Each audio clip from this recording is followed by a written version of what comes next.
This is MTV5.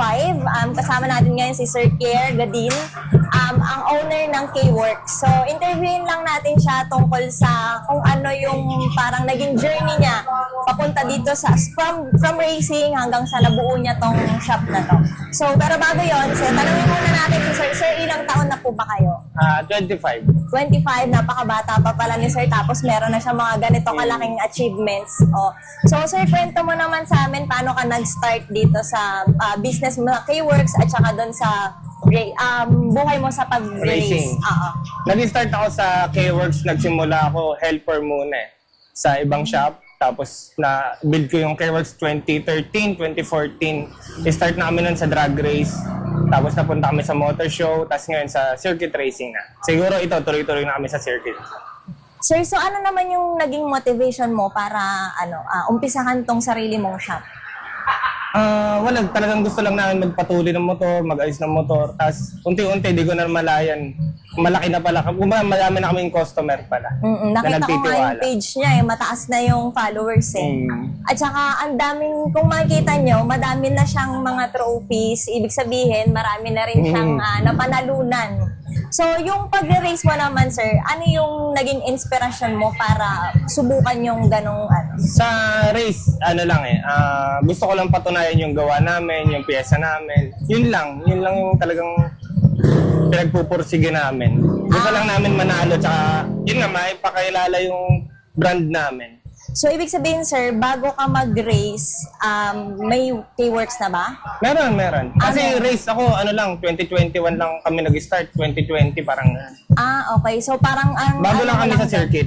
Nagtuloy-tuloy lang. Okay. So, parang ang mo lang doon is pinapakita mo sa kanila yung gawa ng K-Works. Yan. Yung engine build, yung pyesa, yung gear oil, lahat. Machine shop, saka yung ECU tuning, lahat. Lahat sir, naman yung kami mga gumagawa. oil dyan, may nakita kasi ako may brand na K-Works. Ano yung sarili po ba ninyong Sariling brand namin yung K-Works Gear Oil. Nag-start kami noong 2020, before pandemic. Okay. Ang dami na palang talagang na-achieve ni Sir Kian. So, alam ba, sir, yung naman, itong pagre-remap, pati yung mga paggagawa mo ng sarili mong build, paano nyo po yung natutunan? Sa engine build, 2014 pa lang nag-start na kami. Kumbaga, 2014, simula na kami ng R&D, testing ng pyesa, yung pagbibuild, kung may masisira ba.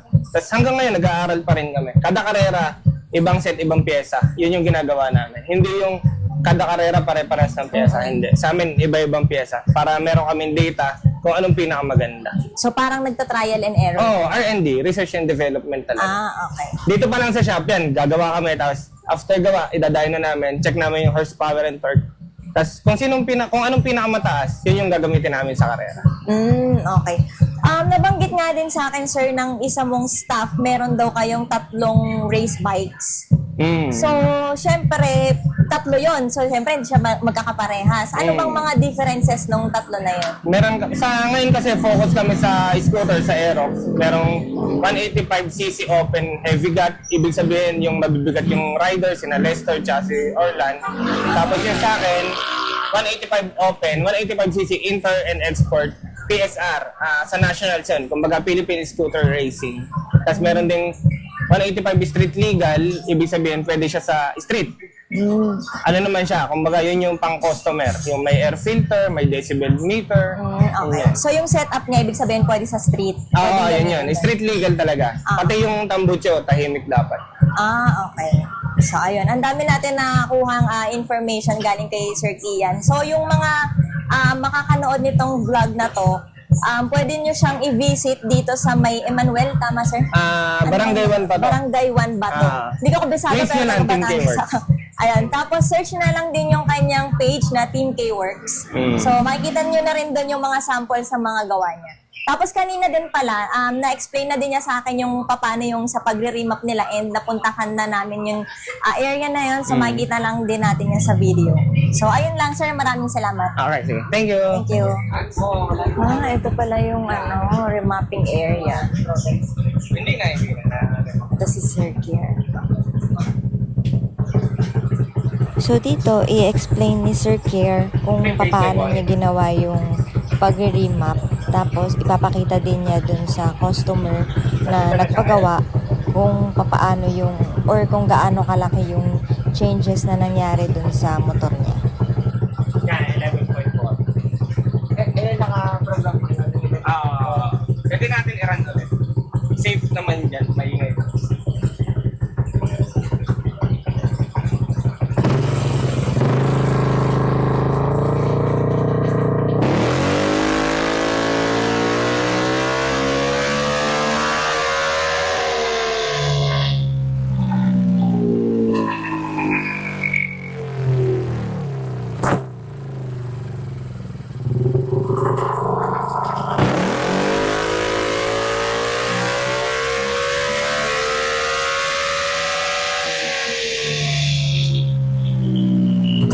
Explain natin yung remap.